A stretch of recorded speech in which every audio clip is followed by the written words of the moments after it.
বউ হারালে বউ পাওয়া যায়, কিন্তু মা হারালে মা পাওয়া যায় না। এটি আমাদের সমাজে একটি প্রচলিত কথা। মনে হয় বউ যেন ডাস্টবিনের ময়লা, মন চাইলে তুলে আনলাম, মন চাইলেও ছুঁড়ে ডাস্টবিনে ফেলে দিলাম। যারা এই ধরনের মনোভাব পোষণ করে কিংবা এই ধরনের কথা বলেন, তাদের উদ্দেশ্যে কিছু কথা বলি। মা আর বউ দুজন দুই মেরুর, একজন জননী আরেকজন সহধর্মিণী, একজন জন্মদাত্রী আরেকজন পরিপূর্ণতা দানকারী। তাই মা আর স্ত্রীর মাঝে তুলনা করা মূর্খতা ছাড়া আর কিছুই না।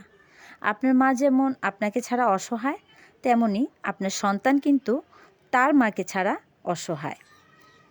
খেতে বসলে আপনার মা বড় মাছের পিসটা নিজে না খেয়ে আপনার পাতে তুলে দেন। লক্ষ্য করে দেখবেন আপনার স্ত্রীও কিন্তু একই কাজ করে। আপনার মৃত্যুতে আপনার মা যেমন হবে সন্তানহারা, তেমনি আপনার স্ত্রী হবে সঙ্গীহারা।